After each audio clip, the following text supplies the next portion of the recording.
আমার ভাইরা, পৃথিবী বড় লাজুক জায়গা। মোহাব্বতের কর্ণধার মায়া দিয়ে ভরা এই জগতের ময়দানে মানুষগুলি বাস করে। জান্নাতি মানুষ দুনিয়ায় এসেছে, ওই মানুষ দুনিয়ায় শয়তানের প্রবঞ্চনায় পড়ে অন্যায়ের মধ্যে ডুবে পড়ে গেছে। আমরা দেখেছি আল্লাহ পাক আসমান থেকে হারুত আর মারুত নামে দুইজন ফেরেশতাকে পাঠিয়েছিল। তারা গ্যারান্টি দিয়েছিল দুনিয়ায় আসলে অন্যায় হবে না, আল্লাহর হুকুমের বাইরে যাবে না। তারপরও দেখা গেছে ওই দুইজন ফেরেশতাও অন্যায়ের মধ্যে ঢুকে পড়েছে কিনা বলেন তো দেখি। ভাইয়ের আমার, লক্ষ্য করুন, এই দুনিয়ার ময়দান বড়ই মায়ার জায়গা, বড়ই মোহাব্বতের জায়গা। চাকচিক্য করে আমার রব সাজিয়েছেন, যেখানে যা লাগবে যেভাবে লাগবে সুন্দর করে পরিপাটিতে সাজিয়েছেন। বৃক্ষলতা, তরুলতা, গাছপালা, সাগর, নদী, পাহাড়, বন, আকাশে খচিত লক্ষ কোটি নক্ষত্র, তারা তারকারাজি দিয়ে সাজিয়েছেন। তিনি এই মহাবিশ্বকে এমন মায়ায় সাজিয়েছেন, এমন মানুষ নাই রে দুনিয়ার মায়া ছাড়তে পেরেছে। কথা ঠিক কিনা? অবন্ধু, লক্ষ্য করে দেখুন, আপনি এই দুনিয়ায় বসবাস করার জন্য এক খণ্ড জমি কিনেছেন। আপনার ছেলে জমিটাকে মাটি দিয়ে উঁচু করে বাউন্ডারি করে রেখে দিয়েছে। আপনার ছেলের ছেলে নাতি এসে ওখানে বিল্ডিং তুলে দুনিয়ার ঘর, আর যে তো পারে একবারেই করতেছে, কেউ পারে না যে সেও ধারাবাহিক 3 বংশের আলোকেও দুনিয়ার ময়দানে স্থায়ী একটা জায়গা করার জন্য বড়ই ব্যস্ত। কথা ঠিক কিনা? ও ভাইয়ের আমার, আমার দিকে তাকান, লক্ষ্য করুন, জ্ঞানের কথা হিসাব মিলাবেন। অল্প সময়ের মধ্যে বিদায় নিব। আমরা যতক্ষণ থাকবো কোরআন আর হাদিসের সঙ্গে জীবন মিলাবো ইনশা। জোরে বলুন ইনশা। ভাইয়ের আমার, দুনিয়ার বাড়ি সাজাবার জন্য দাদা জমি কিনলো, বাবা বাউন্ডারি দিল, নাতি এসে বিল্ডিং তুলে সাজিয়ে দিল। বলুন তো দেখি, এই জগতের ময়দানে যেমন মায়ার একটা বাড়ি আছে, ঘর আছে, আমি আপনার জন্য আর একটা ঘর মাটির কবরে আছে কিনা বলেন তো দেখি। ওই ঘর সাজাবেন কি কাকে দিয়ে? ওই ঘর তো আপনি ছাড়া আপনার ছেলে সাজিয়ে দেবে না, ওই ঘর আপনার নাতি সাজায়া দেবে না, আপনার বাবাও সাজায়া দেবে না। ওই ঘরটা আপনাকেই সাজাতে হবে। ওই ঘরটা যত সুন্দর হবে, ওই জীবনটা তত মধুর হয়ে যাবে। কথা ঠিক কিনা? আমার ভাইয়ের আমার, অশান্ত পৃথিবীতে হাজারো সমস্যায় ভরা এই সমস্যা খচিত পৃথিবীতে আজকে আমাদের সবচাইতে বড় যে জিনিস ধ্বংস হয়ে যাচ্ছে, সেটা হলো আমাদের নৈতিকতার অবক্ষয় এসে গেছে। ময়দানে মানুষের চরিত্র বলতে আর কিছু নাই। 7 বছরের শিশু থেকে 90 বছরের বৃদ্ধ পর্যন্ত ক্রাইমের সাথে জড়িত হয়ে গেছে, অন্যায়ের সাথে জড়িত হয়ে গেছে। ন্যায় কথা ভালো লাগে না, সত্য কথা গায়ে ফোটে না, নীতির কথা বর্জন করে, অনিয়মকেই তারা নিয়ম বানায়। কথা ঠিক কিনা? একটু পরেই জিজ্ঞাসা করব, উত্তর আপনারাই দিবেন। একটু অপেক্ষা করুন, আমি আমার ভূমিকার কথাগুলি শেষ করেই আপনাদেরকে নিয়ে যাব। সোনার ভাইয়েরা আমার, বলুন তো, এই দুনিয়ার জীবনে সবাই কি বেঁচে থাকবো না মারা যাব?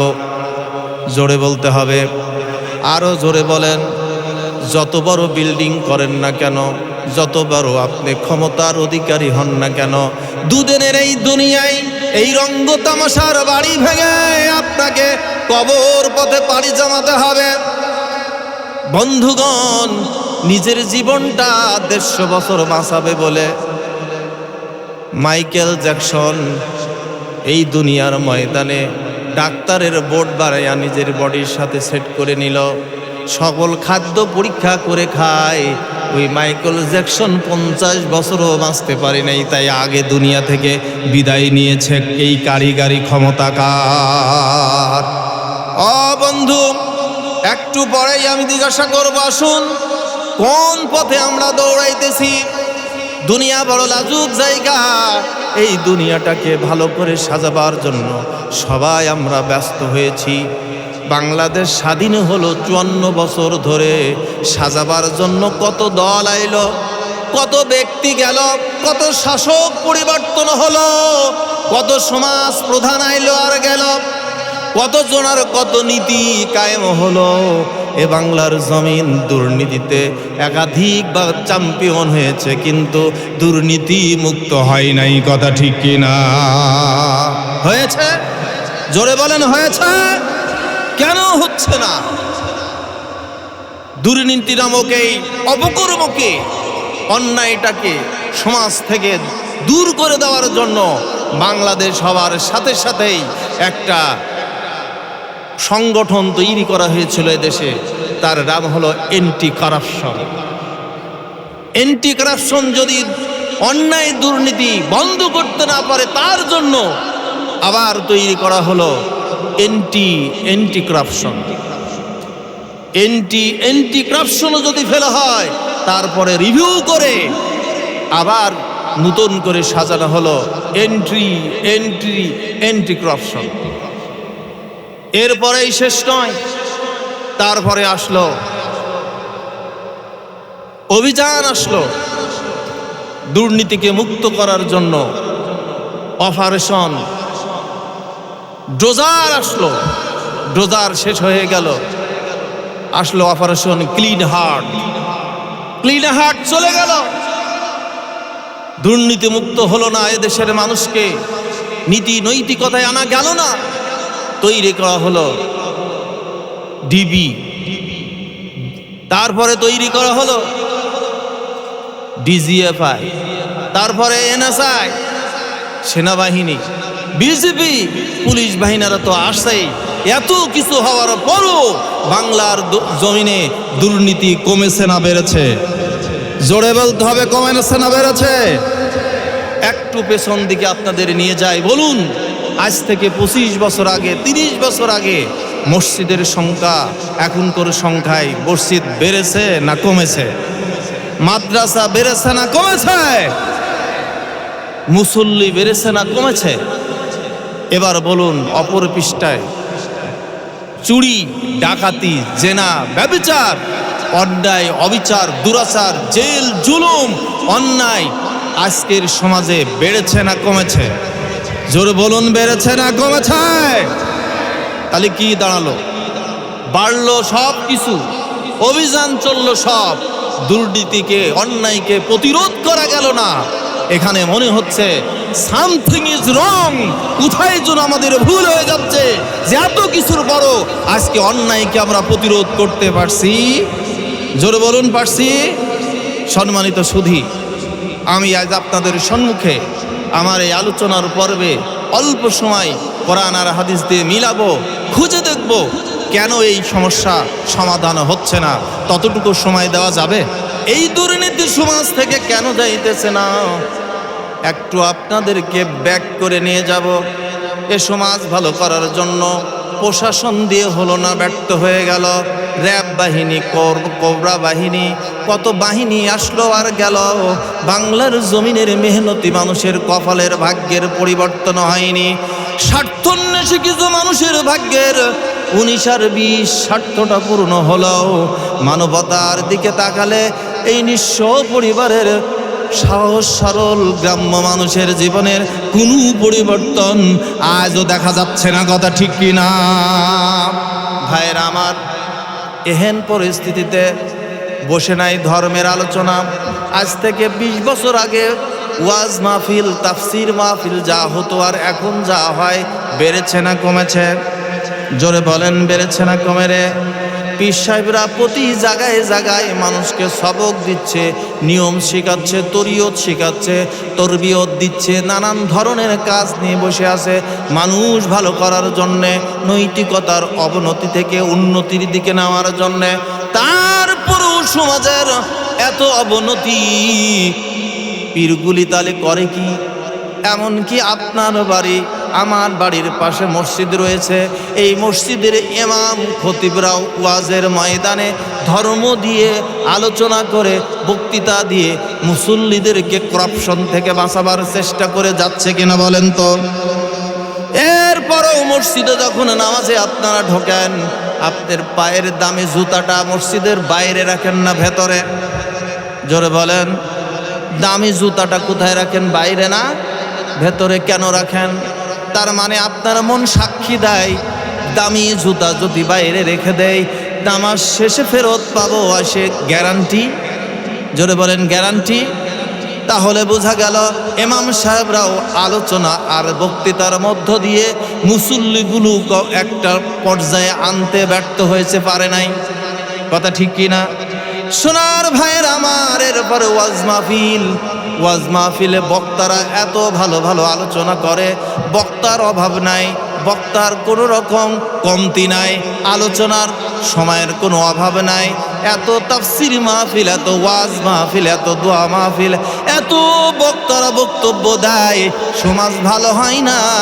এর কারণটা কি? আছে না কারণ? দোষ কার? হয় বক্তার, না হয় শ্রোতার। অবশ্যই দোষ আছে। কথা ঠিক কিনা? কথা বুঝতেছেন আমার? সোনার ভাইয়ের আমার, আমি আজকে আপনাদেরকে ওটাই মিলাবো, নৈতিকতার অবক্ষয় রোধ করা যাবে কিভাবে। আমি আপনাদেরকে আর একটু পেছন দিকে দেই, স্মরণ করাইয়া দেই।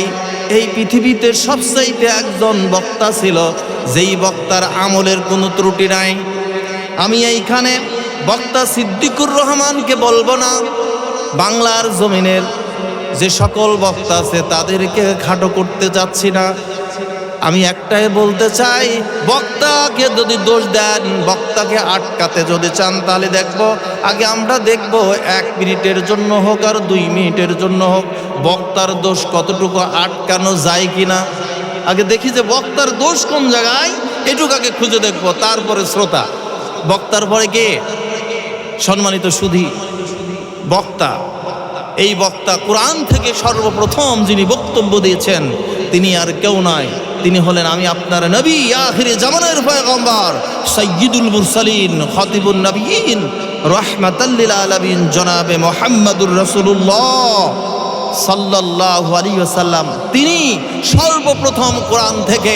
কথা ঠিক কি না? জোরে বলেন, আরো জোরে বলেন। বিশ্বনবী বক্তৃতা দিয়েছেন কোথায়? রাধানগরে। বিশ্বনবী ওয়াজ করছেন কোথায়? কাবার চত্বরে। মক্কা মুআজ্জামায় 13টা বছর। কয় বছর? আল্লাহর রাসূলের কাছে কোরআন নাজিল হচ্ছে মক্কায় 13 বছর রাসূল বক্তব্য দিলেন। বলুন তো, রাসূলের বক্তব্য নিয়ে পৃথিবীর কোন মানুষের অভিযোগ করার সাধ্য আছে? জোরে বলেন, আছে? এমন একজন বক্তার নাম আমি আপনাদের কাছে দিয়েছি। দেখুন, এই বক্তার চরিত্র নিয়ে কথা বলার ক্ষমতা পৃথিবীর কারো। সেই বক্তা মক্কায় বক্তব্য দিচ্ছেন কোরআন থেকে। সর্বপ্রথম বিশ্বনবী মক্কায় কোরআন থেকে বক্তব্য দিয়েছেন। তার বক্তব্য শুনে আবু বকর, ওমর, উসমানের মতো সাহাবারা ইসলাম কবুল করেছে। এত ভালো ভালো মানুষ জন্ম নিয়েছে। আজ পর্যন্ত আবু বকরের মতো, ওমরের মতো, বিশ্ব নবীর জীবনের মতো কিয়ামত পর্যন্ত কোনো মানুষ আসবে না, ছিলও না, আসবেও না। এটিই বাস্তবতা। কথা ঠিক কিনা? সেই নবী বক্তব্য দিয়েছে। দেখুন সেখানে কি হয়েছে। আল্লাহ পাক কোরআনে মাজিদ নাজিল করেছেন। আপনারা যারা কোরআন দেখে পড়তে পারেন দেখবেন কোরআনে মাজিদের ভিতরে সর্বমোট 104খানা সূরা নাজিল করা হয়েছে। 100 কয়টি? 14টি। 114টি সূরা নাজিল করা হয়েছে। তার মধ্যে 92টি সূরা নাজিল হয়েছে মক্কায়, আর 22টি সূরা নাজিল হয়েছে মদিনায়। প্রত্যেকটি সূরার সম্মুখে লেখাই আছে সূরাতুল মাক্কি, সূরাতুল মাদানী। আপনারা যারা রিডিং করতে পারেন একটু পড়লেই দেখবেন সেখানে লেখা আছে। সোনার ভাইয়ের আমার, এই নবীর কাছে মক্কায় 13টা বছর কোরআন নাজিল হলো। বিশ্ব নবী কোরআনের দাওয়াত দিলেন। আবু বকর ওমরের মতো মানুষ ইসলাম গ্রহণ করে দিল।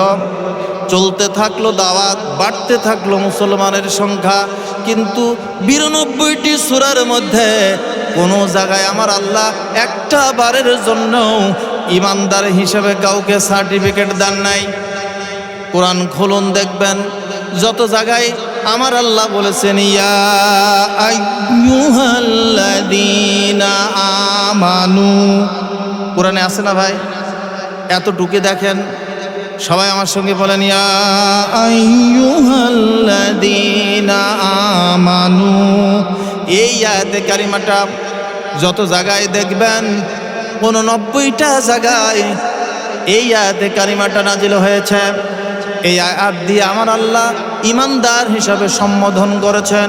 92টি সূরার একটা সূরার মধ্যেও এই আয়াতের অংশটা পাবেন না, কোনো জায়গায় বলা হয়নি। মদিনার 22টি সূরার মধ্যে 89 বার একই কথা বলা হয়েছে। তাহলে মক্কার 13 বছর, মদিনার 10 বছরে ইমানদার হলো কারা?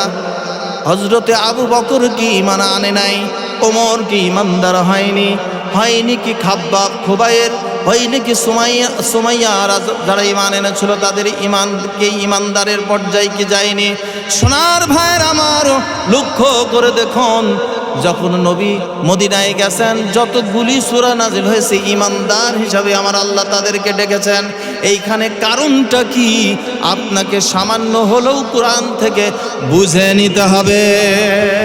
সামান্যতম চিন্তা করে বুঝতে হবে কেন এই কথা মক্কাতে বলে নাই, মদিনায় গিয়ে কেন বলা হয়েছে।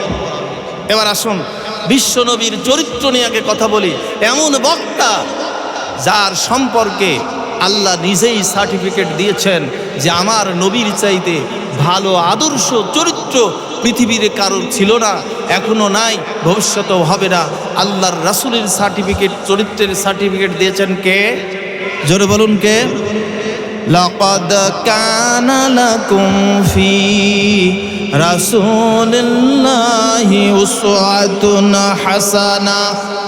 মহান রব ডেকে বললেন একমাত্র আদর্শ অনুকরণের সিদ্ধান্ত হলো তোমাদের জন্য আমার নবীর আদর্শ। জোরে বলুন সুবহানাল্লাহ। কেমন ছিল নবীর চরিত্র আসুন একটু পরীক্ষা করে দেখি। একজন মানুষ তার বন্ধুর কাছে তার জীবন সম্পর্কে ভালো জানে। আপনি যদি কোনো বন্ধুর সাথে চলেন একটা না যদি 20 বছর, ওই বন্ধু আপনাকে বলতে পারবে আপনি ভালো না মন্দ, কথা ঠিক কিনা? আল্লাহ রাসূলের একজন বন্ধু ছিলেন যার সঙ্গে যুগের পর যুগ চলেছেন, রাস্তায় হেঁটেছেন, বরকি চালিয়েছেন, ব্যবসার কাছে ধরেছেন। বিশ্ব নবীর একজন বন্ধু, তার নাম হলো হযরতে আবু বকর রাদিয়াল্লাহু তাআলা আনহু। হযরতে আবু বকরের কাছে নবী গেলেন, গিয়ে বলতেছেন ভাই আবু বকর, আমার কাছে ওহী নাজিল হয়েছে, আমি হলাম নবী, আল্লাহর পক্ষ থেকে তোমার মন্তব্য জানাও। হযরতে আবু বকর রাসূলের বলতে দেরি, বিশ্বাস করতে দেরি। জোরে বলেন দেরি হয়েছে। হযরতে আবু বকর বলতেছে আপনি যে আল্লাহর নবী, আমি এটাই তো ভাবি, দীর্ঘদিন ধরে আপনার সাথে চলি, এত মানুষের আদর্শ দেখি, এত মানুষের চলাফেরা দেখি, আমার মনে হতো এত ভালো আদর্শ আপনার হয় কি করে? এই আদর্শগুলি বিগত পয়গম্বর আদর্শের সাথে মিলে যায়। আমি তো মনে মনে ভাবতেইছিলাম আপনি ওই রকম মহামানব হবেন।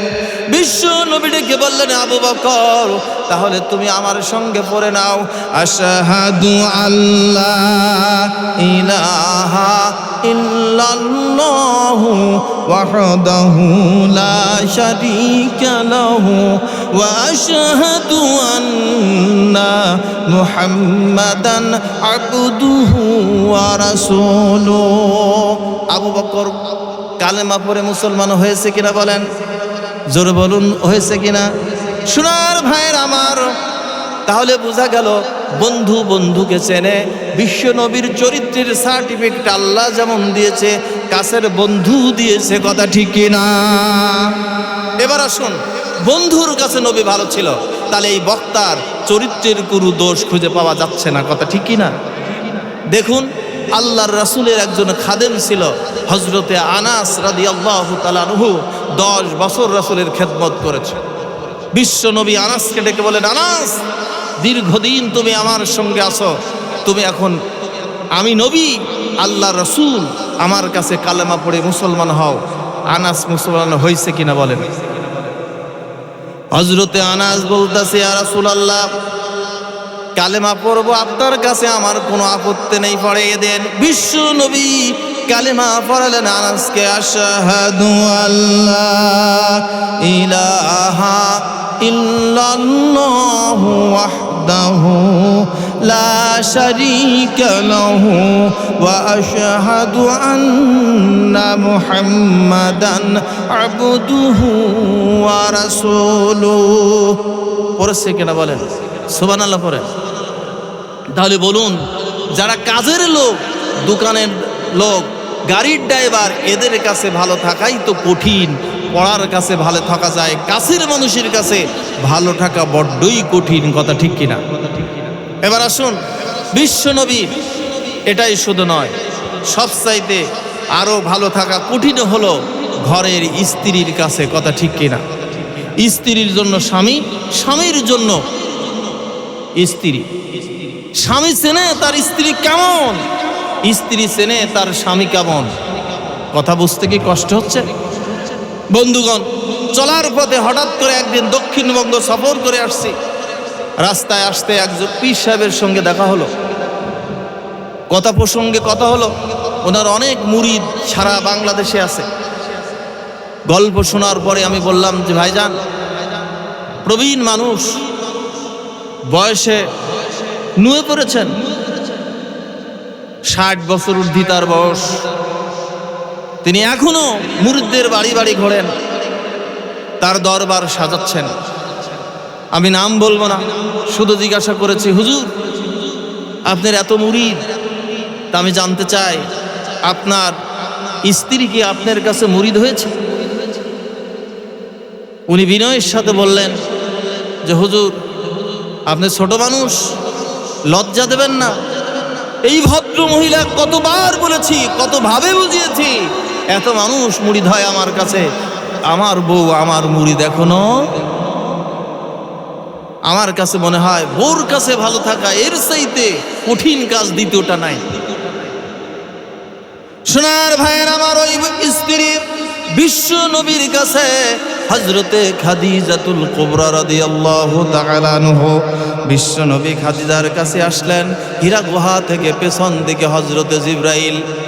কোরআনে মাজিদের মধ্যে যত জায়গায় খাদিজার ব্যাপারে কথা এসেছে, যত জায়গায় হাদিসের মধ্যে খাদিজার ব্যাপারে কথা এসেছে, আপনি দেখতে পাবেন খাদিজার ব্যাপারে বিশ্ব নবীর অঢেল কথা, অনেক প্রশংসা। এমনকি খাদিজার ব্যাপারে বিশ্ব নবী কবর ছেড়ে যায় নাই, প্রশ্নের জবাব দেওয়ার জন্যও দাঁড়িয়েছিল। আমার ভাইরা, হযরত খাদিজা বিশ্ব নবীকে দরজার কিনারায় দেখলেন, এসে পড়ে গেল। ঘর থেকে তিনি বেরিয়ে গেলেন, বিশ্ব নবীকে হাত দিয়ে ধরলেন, দেখে গরম, গায়ে জ্বর এসে গেছে। নবীকে উঁচু করলেন, বিছায় আনলেন। এবার জিজ্ঞাসা করলেন, আপনার কি হয়েছে? বিশ্ব নবী খাদিজাকে ডেকে বলতেছে, খাদিজা, আমার ভয় হচ্ছে, হীরা গুহায় দীর্ঘ 15টা বছর রয়েছি, আজকের মতো এত বড় বিপদে পড়ি নাই। কে যেন কোনো জিনভূত কি হবে আমাকে আক্রমণ করেছেন, আমার পেছনে লেগেছে। হযরতে খাদিজা চিন্তা করলেন, বিশ্ব নবীকে সান্ত্বনা দিলেন, স্বামী হে, আপনার ব্যবহার, আপনার চরিত্র আমার জানা আছে, আমার বিশ্বাস আপনি এতিমকে সহযোগিতা করেন, বিধবাদেরকে আশ্রয় দেন, অন্যায়কে প্রতিরোধ করেন, ন্যায়ের পক্ষে থাকেন। কোনো জিন, দুষ্ট জিনেরা আপনাকে ডিস্টার্ব করতে পারবে না। কি হয়েছে বলুন? বলেছে, আমাকে ঢেকে দাও, কম্বল দ্বারা আচ্ছাদিত করে দাও। হযরতে খাদিজা বিশ্ব নবীকে কম্বল দ্বারা আচ্ছাদিত করে দিলেন, তার মাথাটা তার উরুর উপরে রেখে দিলেন, মাথার কাপড়টা খাদিজা নামিয়ে দিলেন। হযরতে জিবরাইল চলে গেল, বিশ্ব নবীকে জিজ্ঞাসা করলেন, দেখুন তো ওই দুশা। বিশ্ব নবী ডেকে বলে, খাদিজা, এখন তো আর তাকে দেখা যাচ্ছে না। এবার খাদিজা আবার মাথায় উরুর যখন কাপড় দিয়েছেন, জিবরাইল এসে ঘরের মধ্যে দাঁড়িয়েছে, আবারও দেখতে পেয়েছে বিশ্বনবী। খাদিজাকে যখন বর্ণনা দিল, খাদিজা বলল, আমার বিশ্বাস হযরত ঈসার কাছে, মূসার কাছে তাওরাতে যা জেনেছিলাম, চাচার কাছে যা শুনেছিলাম, আমার মনে হচ্ছে আপনি আখির জামানার পয়গম্বর হতে যাচ্ছেন। উনি আর কেউ নয়, মহান প্রভুর দূত জিবরাইল। সুবহানাল্লাহ বলে। রাগ হচ্ছে আপনাদের? কষ্ট পাচ্ছেন? ক্লান্ত হয়ে গেছেন? বন্ধুরা, কথার জবাব দিচ্ছেন না। সুবহানাল্লাহ পড়লে কি গুনাহ হবে? সুবহানাল্লাহ, আলহামদুলিল্লাহ, আল্লাহু আকবার, এগুলো হলো মাহফিলের সৌন্দর্য। হাদিসে এসেছে একবার সুবহানাল্লাহ পড়লে তামলাকা বাইনাস সামাওয়াতি ওয়াল আরদ, আসমান জমিনের মধ্যবর্তী জায়গাটা আমার আল্লাহ সওয়াব দিয়ে, নেকামল দিয়ে, বরকত দিয়ে ভরে দেয়। জোরে বলুন সুবহানাল্লাহ। এর চেয়ে জোরে আর পারেন না। সম্মানিত ভাইরা, হযরতে খাদিজা বিশ্বনবীকে সার্টিফিকেট দিলেন, যেটি অন্য কেউ নয়, আপনি অচিরেই পয়গম্বর হতে যাচ্ছেন, নবী হতে যাচ্ছেন, এগুলি তার নিদর্শন। জোরে বলুন সুবহানাল্লাহ।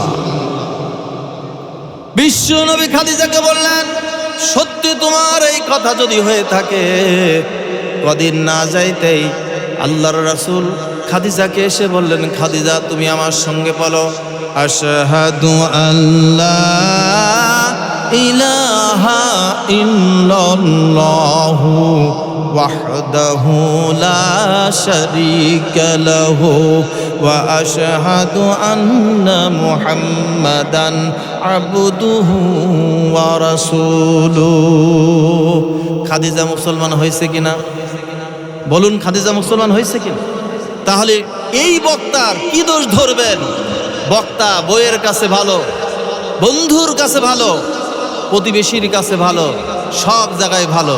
বিরোধী দলের কাছেও কিন্তু নবী ভালো ছিলেন। ছিলেন কিনা বলেন? জোরে বলেন, ছিলেন কিনা? আল্লাহ রাসূল এক পক্ষ, ওমর উসমান এক পক্ষে, আলী সহ, কিন্তু বিরোধী দলেও তো ছিল আবু জেহেল, উতবা, সাইবা, এগুলো রাসূলের পক্ষের না বিপক্ষের? জোরে বলুন, আবার বলুন। এই বিপক্ষে লোকগুলির কাছে রাসূল কেমন ছিল? আমার দেশের যে অবস্থা, এক দল আর এক দলকে দেখতে পারে না। সরকার দল যত ভালো কামই করুক, বিরোধী দলের কামই হলো বিরোধিতা করা। কথা ঠিক কিনা? দেখুন বিশ্বনবীর বিরোধী দলরা কি করেছে। এবার পরীক্ষা করব এই বক্তার কথা, যে সে বিরোধী দলের কাছে কেমন ছিল। আমার ভাইরা, বিশ্বনবী মক্কায় যখন কালেমার দাওয়াত দিতে শুরু করে দিলেন, মুসলমানের সংখ্যা বাড়তে থাকলো। বিশ্বনবীর গুণকীর্তন চতুর্দিকে সরে পড়তে থাকলো। যারা বিরোধিতা করা শুরু করলো, যারা বিশ্বনবীর বিপক্ষে চলে গেল, বিশ্বনবীর কাছে ওই ব্যক্তিগুলি আমানত হিসাবে তার টাকা পয়সা, ধন সম্পদ এসে জামানত আমানত রাখতো। কথা ঠিক কিনা? শুধু রাখতোই না, ওই বিরোধী দলের লোকগুলো বিশ্ব নবীকে একটা উপাধি দিয়েছিল।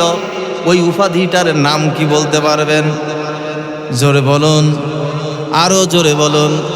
তার বিরোধী দলালারাই বিশ্ব নবীকে একটা উপাধি দিল, সেটার নাম হলো আল আমিন। আল আমিন আরবি বাংলা কি? জোরে বলুন। আল আমিন শব্দের অর্থ হলো বিশ্বস্ত। যারা বিরোধী দল তারাই তাকে বিশ্বস্তের প্রতীক বানিয়ে দিল। আমার আল্লাহ এই বিরোধী দলের কথাটাকে তামাম পৃথিবীর মানুষের জন্য উপহার হিসাবে দিয়ে জানিয়ে দিলেন, ও আমার বান্দারা, আমার নবীর কাছে আমি তোমাদের জন্য ঘোষণা করে দিলাম, কিয়ামত পর্যন্ত যত মাখলুকাত পৃথিবীর বুকে থাকবে আর আসবে, সবার জন্য, শুধু বিরোধী দলের জন্য রহমত নয়, সবার জন্য আমার নবী রহমতে আলম। ওয়া মা আরসালনাকা ইল্লা রাহমাতাল লিল আলামিন। বলেছেন কিনা বলেন? এই আয়াতের অর্থ কি বন্ধুরা আমার? বিশ্বনবীর আদর্শ এমন একটি আদর্শ, যে আদর্শ দিয়া তামাম পৃথিবী হাজার লক্ষ বার ডমিনেট করা যেতে পারে, কিন্তু বিশ্বনবীর চরিত্রের কলঙ্ক আনা যাবে? জোরে বলেন, কলঙ্ক আনা যাবে? সেই নবী যখন কোরআন থেকে কথা বলতেছেন, ওয়াজ করতেছেন, এত ওয়াজ করতেছেন, তবুও মক্কায় একজনকেও আমার আল্লাহ ইমানদার সার্টিফিকেট দেয় নাই। কথা মনে আছে তো আপনাদের? তাহলে বক্তা হিসাবে রাসূল 100-তে 100 না কোনো ঘাটতি আছে? জোরে বলুন 100-তে। এবার দেখবো বক্তার কোনো দোষ পাওয়া গেল না। বক্তার পরে এবারে সিরিয়াল হলো শ্রোতার। কার? জোরে বলেন। বন্ধুগণ, আমি আপনাদের মতো এই জামানার শ্রোতাদের কথা বলবো না। তার কারণ হলো আমরা যারা শ্রোতা বক্তার থেকে শুনি, হুবহুব আমরা মানতে পারি না, 100 ভাগ অনুসরণ করি না। অতএব আমাদের মধ্যে গদল আছে, আমাদের মধ্যে দুর্বলতা আছে, আমাদের আমলের মধ্যে ঘাটতি আছে। কিন্তু বন্ধু, আমি এমন একদল শ্রোতার কথা বলবো যারা বিশ্ব নবীর সবটা কথা সমানভাবে শুনেছেন, 100 ভাগ মেনেছেন এবং জীবন দিতে প্রস্তুত হয়েছেন, সম্পদ বিলাতে দেরি করেন নাই। সেই শ্রোতা দর হলো আল্লাহর রাসূলের সাহাবাদের আদর্শ। তারা ছিলেন বিশ্ব নবীর সাথী, তারা হলেন আল্লাহর রাসূলের সাথী, আসহাবের রাসূল। এই সাহাবেদের মধ্যে প্রথম যদি আপনি বলেন শ্রোতা কেমন, দেখুন হযরতে আবু বকরের কথা যদি মনে করেন, দেখবেন আবু বকরের চাইতে এই পৃথিবীতে আমলের দিক দিয়ে, নৈতিকতার দিক দিয়ে, সততার দিক দিয়ে, হিকমতের দিক দিয়ে, প্রজ্ঞার দিক দিয়ে, মেধার দিক দিয়ে আবু বকরকে ডিঙাতে পারে কিয়ামত পর্যন্ত এমন মানুষ আসবে না। কথা ঠিক কি না? এই আবু বকর নিয়ে আম্মা জান আয়েশা রাদিয়াল্লাহু তাআলা আনহা বিশ্ব নবীর কাছে একটা প্রশ্ন ছুড়ে দিয়েছিলেন। একদিন সন্ধ্যার পরে রাত ঘনায় এসেছে, আকাশের দিকে তারকা রাজি হযরতে আয়েশা গুনতাছে। বিশ্ব নবী আয়েশাকে বলেন, আয়েশা আকাশের দিকে তাকায়া তাকায়া তুমি কি দেখো? বলতেছি, ইয়া রাসূলুল্লাহ, ইয়া হাবিবাল্লাহ, আমার মনে হয় আকাশের যত তারকা রাজি আছে, আপনার সাহাবীদের মধ্যে এমন কোন সাহাবী কি আছে, এমন কোন সাথী কি আছে যার আমল আর তার নেক আমল আকাশের তারকার চাইতেও বেশি হবে? বিশ্ব নবী হযরতে আয়েশা রাদিয়াল্লাহু তাআলা আনহাকে ডেকে বললেন, আয়েশা, এমন একজন সাহাবী আমার অবশ্যই আছে, তার নাম হলো হযরতে উমর। কি নাম? জোরে বলুন। হযরতে আয়েশা বিশ্ব নবীর মুখে উমরের নাম শোনার পরে একটু মুখটা মলিন হয়ে গেল, মুখটাকে তিনি ফিরাইয়া নিলেন। বিশ্ব নবী আয়েশাকে বলতেছে, আয়েশা, তুমি মুখটা যে ফিরাইয়া নিলে কারণটা কি? আমি উমরের নাম নেওয়ার কারণে কি তোমার মনটা বেজার হয়ে গেল, অসন্তুষ্ট হয়ে গেল, দুর্বল হয়ে গেল নাকি? হযরত আয়েশা বলতেছে, ইয়া রাসূলুল্লাহ, আপনি সঠিকটাই ধরেছিলেন। আমি ভাবছিলাম ওই মানুষটা হবে আমার বাবা, যে মানুষটা সারা জীবনের জন্য সম্পদ বিলিয়ে দিয়েছে, বিশ্ব নবীর সহচর্য 1 মিনিটের জন্য ছেড়ে দেয়নি, যে মানুষটি আমার নবীর জন্যে জীবনপণ সংসার সব বিসর্জন দিয়েছে, কিন্তু সেই মানুষটির কথা তো আপনি বলেন নাই, এই জন্যেই আমার মনে একটু বেদনা এসেছে। বিশ্ব নবী হযরতে আয়েশাকে ডেকে বলল, আয়েশা, ভালো করে শুনে নাও, ওমরের কথা বলাতে তোমার মনে এত কষ্ট কেন জমা হলো? তুমি আবু বকরের ব্যাপারে আমার থেকে জানতে যখন চাও, শুনে রেখে দাও, আমার আবু বকর একটা রজনীতে যে আমল করেছে, হযরত ওমরের চাইতেও, এই আসমানের সমস্ত তারকা মণ্ডলের চাইতেও নয়। কিয়ামত পর্যন্ত যত মানুষ আসবে, যত নেক আমল করবে, সবটা এক পাল্লাই দিলে আমার আবু বকরের একটা রাতের আমলের সমান হবে না। জোরে বলুন সুবহানাল্লাহ। হযরতে আয়েশাটাকে বলতেছেন, ইয়া রাসূলুল্লাহ, ইয়া হাবিবাল্লাহ, আমার বাবার জীবনের ওই উত্তম, ওই গুরুত্বপূর্ণ রজনীটি কোনটি, তা কি আমাকে জানাবেন? এবার তিনি বলতেছে, আয়েশা, তুমি শুনে রেখে দাও, হিজরতের কথা যেই দিন শুরু হয়েছে, 6 মাস আমি আবু বকরকে বলে রেখেছিলাম, আবু বকর, আমার হিজরত করা লাগতে পারে, এই মক্কা ছেড়ে আমাকে চলে যেতে হতে পারে। আবু বকর, আমার কঠিন পিরিয়ডের সাথী তুমি আমার জীবনের একমাত্র বন্ধু, ভালো বন্ধু, হিজরতের জন্য তুমি প্রস্তুত থেকো। এই 6 মাস আগে আবু বকরকে বলেছি, যেই দিন ঘর থেকে বের হব, আমার ঘরের চতুর্দিকে 13 জন যুবক দাঁড়িয়ে আছে, তারা সবাই আমাকে হত্যা করবে।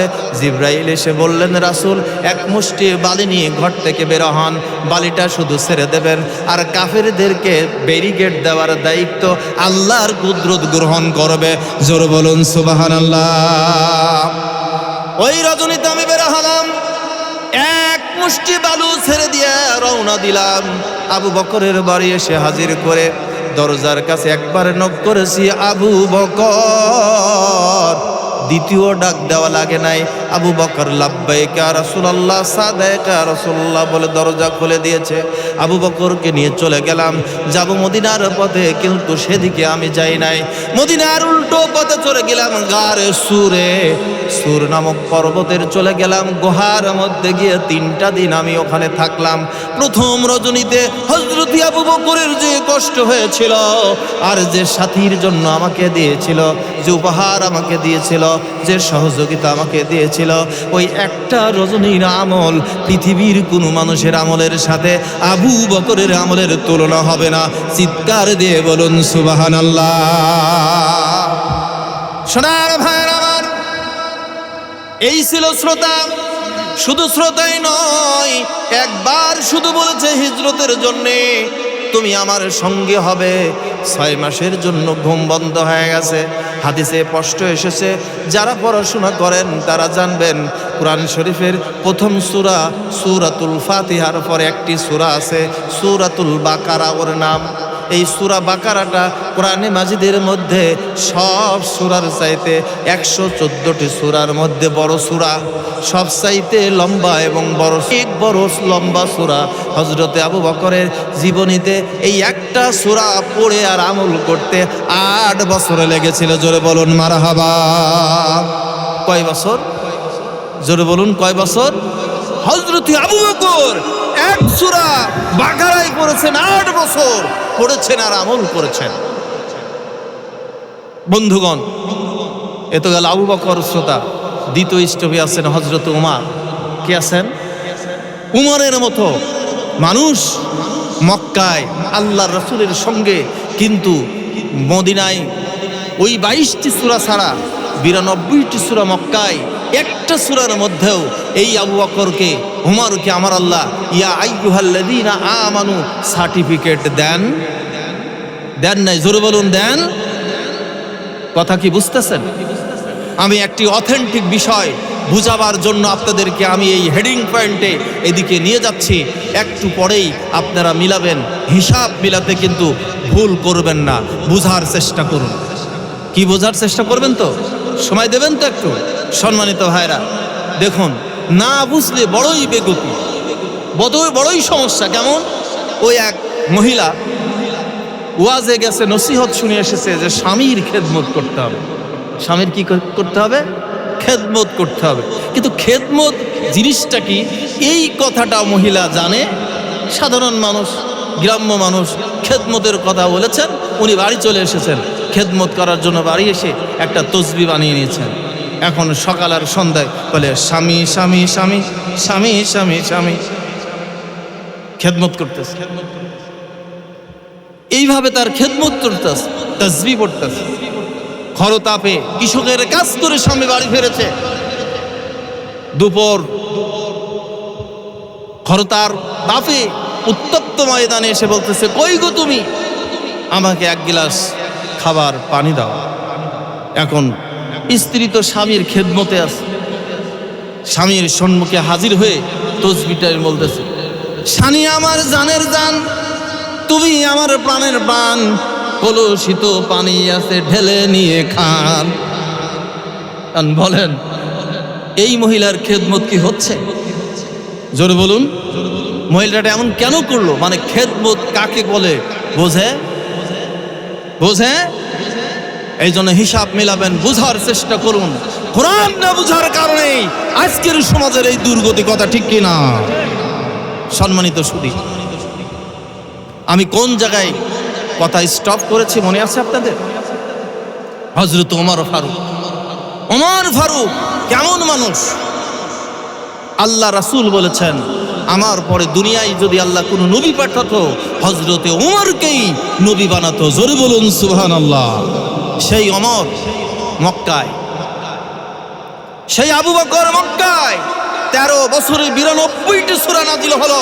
আমার আল্লাহ আসমান থেকে ইয়া আইয়ুহাল্লাযীনা আমানু এই উপহার মক্কাবাসীকে দেয়নি, মক্কাবাসী এই উপহার পায়নি। এইটা কেন হয়নি এটাই আজকে খুঁজবো পারবেন তো? কষ্ট হচ্ছে আপনাদের? সোনার ভাইয়ের আমার, এবার আসুন বিরোধী দলের কাছে বিশ্ব নবী কেমন বিশ্বস্ত ছিল। বিশ্ব নবী এই দুনিয়ার ময়দানে এমন মানুষ ছিলেন যার চরিত্র নিয়ে কথা বলার ক্ষমতা পৃথিবীর কোনো মানুষের নাই। রাসূলের দরবারে এতিম এক সন্তান এসে হাজির হয়ে গেল। কোথায় থেকে এসেছে? নবীর কাছে এসে আশ্রয় চেয়েছে। ছেলেটির নাম আর কেউ নাই, নাম হলো যায়েদ বিন হারেস। রাসূলের দরবারে হাজির। রাসূল জিজ্ঞাসা করেছে, যায়েদ তুমি কেন এসেছো? বলে রাস্তা ভুলে গেছি, আমার বাবা অত্যাচার করেছে, বাড়ি থেকে বের হয়ে এসেছি, ফিরে আর যাব না, আপনার দরবারে এসেছি, আমাকে আশ্রয় দেন। যায়েদকে রাসূল রেখে দিলেন। অনেক দিন চলে গেল, অনেক সময় পাড়ি জমালো। কয়েক মাস পরে যায়েদের বাবা যায়েদকে চতুর্দিকে খোঁজা শুরু করেছে। খুঁজতে খুঁজতে হয়রান হয়ে গেছে। যায়েদের মা কান্না করতে করতে চোখের পানি ফেলতে ফেলতে অসুস্থ হয়ে গেছে। অবশেষে যায়েদের পিতা হারেস চলে এসেছেন বিশ্ব নবীর দরবারে। খবর পেয়েছে নবীর দরবারে একটা বালক আছে, একটা ছেলে আছে, একটা ঠিকানাবিহীন ছেলে তার দরবারে থাকে। এবার যায়েদের বাবা তার ছোট ভাইকে সঙ্গে করে নিয়ে যায়েদের বাপ আর চাচা এসেছে বিশ্ব নবীর কাছে। বিশ্ব নবীর কাছে যে বলতেছে, আব্দুল্লাহর গোলাম মুহাম্মদ সাল্লাল্লাহু আলাইহি ওয়াসাল্লাম, আমি শুনেছি তুমি একজন নবী, তোমার দরবারে আমার সন্তান যায়েদ এসেছে, আমি যায়েদকে নিতে এসেছি, তুমি তাকে দিয়ে দাও। বিশ্ব নবী বললেন, তোমার ছেলে যে যায়েদ আমি তো জানি না, তবে হ্যাঁ সত্যি যদি যায়েদ তোমার সন্তান হয় আর তুমি যদি তার পিতা হও, আমি যায়েদকে তোমার সম্মুখে হাজির করব। যদি যায়েদ তোমাকে চিনতে পারে আর তোমার সাথে যদি চলে যেতে চাই, আমি বাধা দেব না, যেতে দেব। আর যদি তোমার সাথে যেতে না চাই, আমি এমন মানুষ নই যে জোর করে যায়েদকে তোমাদের সঙ্গে তোমাদের পাঠিয়ে দেব। যায়েদের বাবা হারেস বলতেছে, সত্যি তুমি একজন মহামানব, জোর বলুন সুবহানাল্লাহ। কারণ তুমি যুক্তিসঙ্গত কথাই বলেছ। কারণ ছেলে আমার, ও যদি যেতে না চায় তুমি জোর করে পাঠাবে কিভাবে? যায়েদের বাবার মনে বিশ্বাস, দীর্ঘদিন ধরে খুঁজতাছি যে আমি হলাম ওর জন্মদাতা পিতা, আমাকে দেখলে আমার সন্তান আমার সাথে চলে যাবে, এটাই বাস্তবতা, কথা ঠিক কিনা? বিশ্বনবী যায়েদকে বললেন, যায়েদ দুইজন লোক এসেছে, দেখো এরা কে? যায়েদ বলল, ইয়া রাসূলুল্লাহ, দুইজনের একজন আমার বাবা আর একজন আমার চাচা। তুমি চিনেছো? হ্যাঁ চিনেছি। আল্লাহর রাসূল আর কিছু বললেন না। যায়েদের বাবা এবার বলতেছে, যায়েদ তোমাকে খুঁজতে খুঁজতে হয়রান হয়ে গেছে, তোমার মা কান্না করতে করতে পাগল হয়, পাগল প্রায়। ও যায়েদ চলো আমার বাড়ি, তোমাকে নিয়ে যাই, তোমার যা অভিমান আছে তা সবটি অভিমান শুনবো, তোমার অভাব পূরণ করে দেব, চলো বাড়িতে চলে যাই। যায়েদ দাঁড়িয়ে বলল, বাবা তোমার কাছে আমি সব কিছু পেয়েছি, সব কিছু তোমার থেকে নিয়েছি, আমার কোনো অসুবিধা নাই। তবে হ্যাঁ, এমন একটা মানুষের দরবারে আমি এসেছি, এই কয় মাসে যা পেয়েছি তোমার কাছে জিন্দিগিতে তা পাবো না। কোনো সম্পদ আমার দরকার নাই, বাবা লাগবে না, মা লাগবে না। আমি যায়েদ যার কদমে এসেছি, জীবন চলে গেলেও আমি তার দরবার ছাড়ব না। আল্লাহু আকবার, আল্লাহু আকবার, আল্লাহু আকবার। ভাবুন কোন আদর্শের মানুষ ছিলেন সেই মানুষ। মক্কায় কোরআন নাজিল হচ্ছে, এত ভালো ভালো ইমানদারেরা ইমান আনতেছে, আল্লাহ আসমান থেকে ইয়া আইয়ুহাল্লাযীনা আমানু এই আয়াতটা উপহার দেয় নাই, দিয়েছে মদিনায়, কথা ঠিক কিনা? কেন? কারণ কি? একটু অপেক্ষা করুন, একটু পরেই জবাব পেয়ে যাবেন। আমি আর একটু আগাতে চাই। আপনাদের বোঝাবার জন্য বলছি। সোনার ভাইয়েরা আমার, এই জগতের ময়দান বড় কঠিন, মায়ায় ভরা। এই জগতের মায়ায় যারা ডুবে গেছে, আখিরাত তার জন্য শেষ হয়ে গেছে। এই দুনিয়ার জীবনে জীবন নয়, এ দুনিয়া ছেড়ে আপনাকে কবরে যেতে হবে। পৃথিবীতে এমন কোনো মানুষ নাই রে যে 10,000 বছরের হায়াত পেয়ে বেঁচে আছে, 500 বছরের হায়াত নিয়ে বেঁচে আছে, বাঁচতে পারবে না। আপনার এই বডিটাকে আমার আল্লাহ টেকসই প্রযুক্তি দিয়েছে 100 বছরের জন্যে। আপনার বডি যত ভালো করে তিনি সুন্দর করে উঠায় রাখুন না কেন, আপনার বডি 500 বছর 1000 বছর বাঁচবে না। তার কারণ হলো কচ্ছপ ঠিকই 500 বছর বাঁচবে, আপনার বডি 100 বছরের উপরে যাবে না। এই কারিকুলাম তৈরি করেছেন যিনি, আমাদের রব তিনি। কথা ঠিক কিনা? জোরে বলেন ঠিক কিনা? কয় দিনের বাহাদুরি তোমার? ভাবো, কেন ইমানদার ঘোষণা আল্লাহ দিলেন না? সোনার ভাইয়ের আমার, মক্কায় শুধু এই মানুষগুলিই নয়, আরো মানুষ ইসলাম কবুল করলো। বিশ্ব নবীর চরিত্র নিয়ে কেউ দোষ ধরতে পারে নাই, ভুল ধরতে পারে নাই, মন্তব্য করতে পারে নাই। সেই নবী মক্কায় এত মানুষকে ইসলাম কবুল করাচ্ছেন, খাদিজার মতো মানুষ সব সম্পদ দিয়ে দিল। এরপরও মদিনার বুকে ইমানদারের সার্টিফিকেট পায় নাই, আমার আল্লাহ তাদেরকে ইমানদার বলে নাই। মনে প্রশ্ন হতে পারে, কেন আল্লাহ ইমানদার সার্টিফিকেট দেয় নাই? রাসূলকে মনে হয় আল্লাহ কম ভালোবাসে? নাউজুবিল্লাহ। আল্লাহ রাসূলকে ভালোবাসে কিনা? আল্লাহ তার রাসূলকে ভালোবাসে কিনা? কেমন ভালোবাসে? বন্ধুগণ, আমি বলবো না আল্লাহ তার নবীকে কেমন ভালোবাসে, আল্লাহ নিজে সাক্ষী দিয়েছেন, কোরআনে হাকিমের মধ্যে তার সার্টিফিকেট দিয়েছেন। আল্লাহ ডেকে বললেন, কুল ইন কুনতুম তুহিব্বুনাল্লাহা ফাত্তাবিউনি ইউহিব্বুকুমুল্লাহ ওয়া ইয়াগফির লাকুম যুনুবাকুম ওয়াল্লাহু গফুরুর রহিম। নবী হে, আপনি বলে দেন, তোমরা কি আল্লাহকে পেতে চাও? আল্লাহর মহব্বত ভালোবাসাকে যদি পেতে চাও, তাহলে শোনো, আমি নবীর অনুকরণ করো, আমি যা বলে তা ইত্তেবা করো। যদি এটা করো, গুনার সুযোগ দুইটা তোমাদের জন্য রয়েছে। একটি হলো তোমার জীবনের সঞ্চিত অর্জিত যত গুনাহ রাশি রয়েছে, মহান আল্লাহ প্রথম চোটেই সমস্ত গুনাহ তোমার মাফ করে দেবে। জোরে বলুন সুবহানাল্লাহ। শুধু এখানেই নয়, গুনাহ মাফ করেই বসে থাকবেন না, ইয়াগফির লাকুম যুনুবাকুম, তোমার সমস্ত পাপই মাফ করে দিয়ে বসে থাকবেন না। আল্লাহু গফুরুর রহিম, ওই দয়াময় গফুর আল্লাহ যতক্ষণ পর্যন্ত নবীর কথা, নবীর আদর্শ, নবীর রাস্তা, নবীর ইত্তেবা, নবীর অনুসরণের উপরে থাকবে তুমি, ততক্ষণ পর্যন্ত মহান রব ক্ষমার দরজা তোমার জন্য খুলে রেখে ক্ষমার দরজা তোমার জন্য উন্মোচিত করে দেবে। জোরে বলুন সুবহানাল্লাহ। আল্লাহ তার রাসূলকে ভালোবাসতেন কিনা বলেন? কথা বুঝতে কষ্ট হয়? জোরে বলুন। সোনার ভাইয়ের আমার, আজকের সমাজ ব্যবস্থায় তাহলে বোঝা গেল, যত বক্তা বক্তব্য দিক না কেন, বিশ্ব নবীর চাইতেও কেউ ভালো বক্তা নয়, বিশ্ব নবীর চাইতেও ভালো কোরআন ব্যাখ্যা করতে কেউ পারবে না। শ্রোতা যতই আপনারা খারাপ, বিচারের ব্যাপার নয়, কিন্তু সাহাবীদের চাইতে ভালো হতে পারে এমন মানুষ বর্তমান জগতে পাওয়া কঠিন, খুঁজে পাওয়া যাবে না। কথা ঠিক কি না? তবে চেষ্টা করা যাবে। এই আলোচনা দিয়ে আপনাদেরকে যেখানে আমি নিতে চাই, এবার আসুন, বিশ্ব নবী মক্কা থেকে মদিনায় চলে গেলেন। মদিনায় যাওয়ার সাথে সাথে কি হয়ে গেল লক্ষ্য করে দেখুন।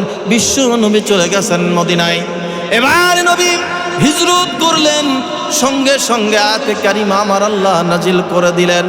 যারা মক্কায় থাকলো আর মদিনায় যারা হিজরত করলো, এদের মধ্যে দরন পীড়ন চলতে থাকলো।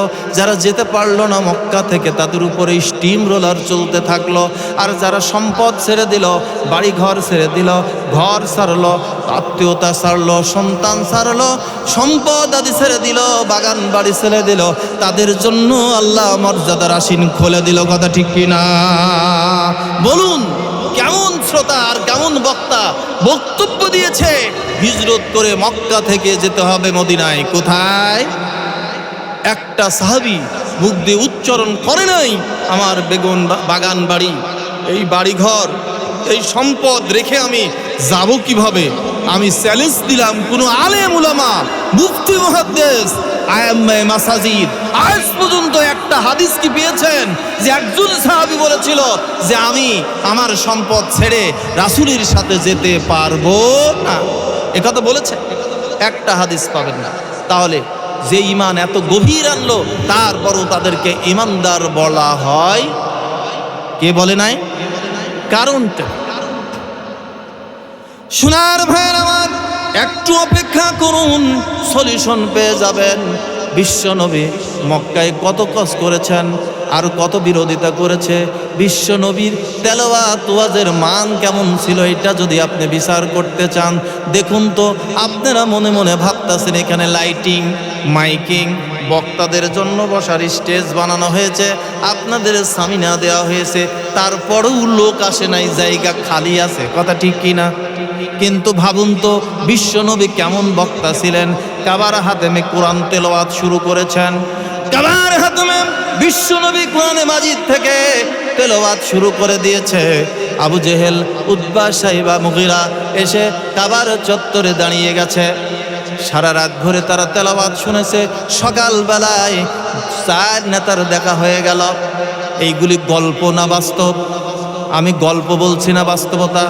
জোরে বলেন, এটা কি গল্প? সোনার ভাইয়ের আমার, 4 নেতা সিদ্ধান্ত নিয়ে আহারে আমরা হলাম মক্কার লিডার অফ দ্য বস, আমরাই যদি কাবার হাতেমে দাঁড়িয়ে এর তেলাওয়াত কোরআনে মাজিদ শুনতে থাকি তাহলে তো বড্ড খারাপ হয়ে যাবে, সমাজ চলে যাবে ওদের হাতে, আমাদের মান সম্মান, সমাজ ব্যবস্থা সব হাতছাড়া হয়ে যাবে। অতএব আবু জেহেল সবাইকে নিয়ে হাতে হাত দিয়ে তওবা পড়ালো, একটা দিনও আর কোরআন শুনতে আসবি না, এই পজিশনে আর থাকা যাবে না, আসবি না। সবাই চলে গেল। পরের দিন আবু জেহেল মনে মনে কয় আমি তওবা পড়েছি, এক নেতাও আসবে না।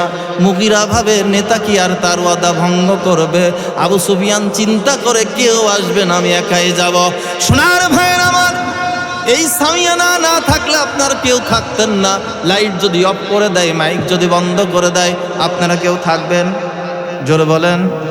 কিন্তু আবু জেহেল, উতবা, সাইবা যখন কোরআন শুনেছিল ওদের মাথার উপর কি সামিয়ানা ছিল, লাইট ছিল, বসার জায়গা ছিল।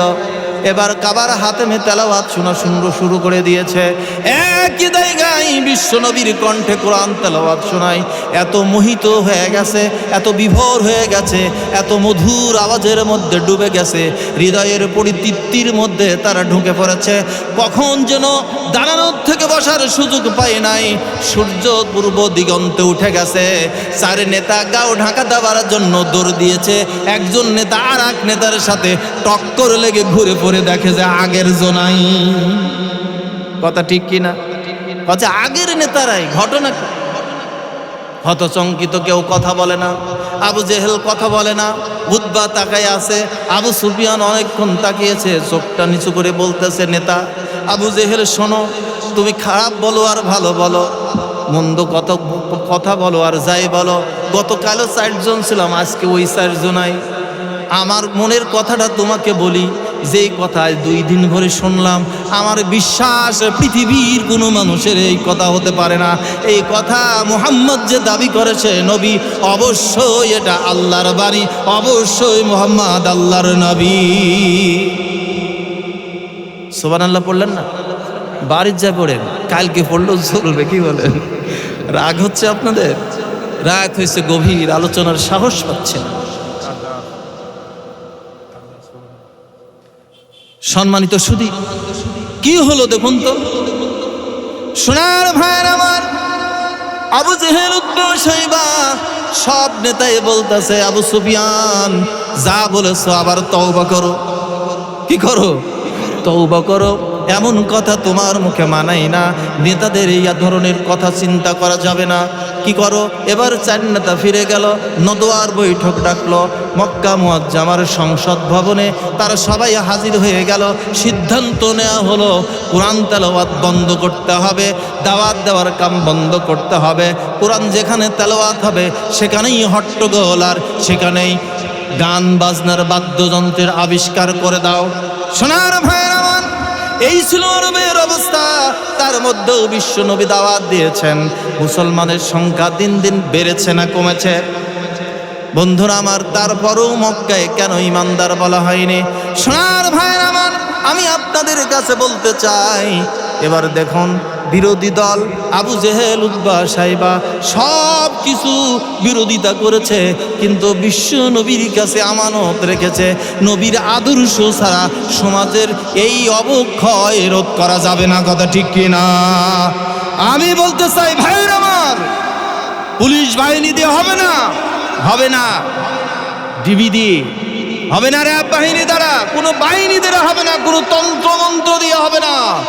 বিরোধী দল আর সরকারি দল একসাথে এক প্ল্যাটফর্মে বসে বিশ্ব নবীর আদর্শ দিয়ে মোকাবেলা করতে হবে। এই অবক্ষয়কে দূর করতে হবে, কোরআনের পার্লামেন্ট আনতে হবে, তারপরেই এই সমস্যার সমাধান হবে। কথা ঠিক কিনা? আমার ভাইয়েরা, আর একটু আপনাদেরকে আগায় নেই। মদিনায় নবী চলে গেলেন হিজরত করে। মদিনার রাষ্ট্রের প্রথম ক্ষমতা কার হাতে? জোরে বলেন, কার হাতে? বিশ্ব নবী প্রেসিডেন্ট হয়ে গেলেন।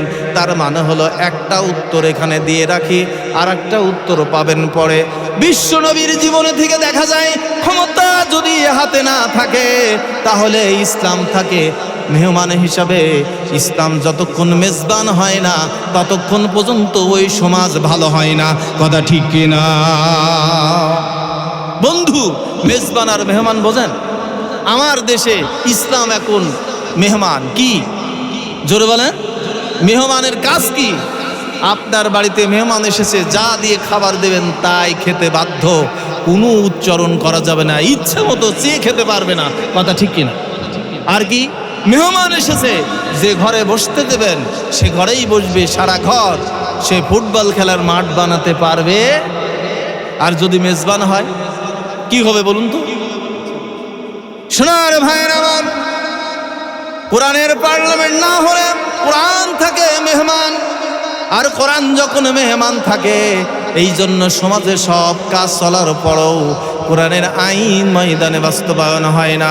যতক্ষণ পর্যন্ত কোরআনের আইন না আসবে ততক্ষণ পর্যন্ত মানুষের চরিত্রের উন্নতি করা সম্ভব হবে না। কথা ঠিক কিনা?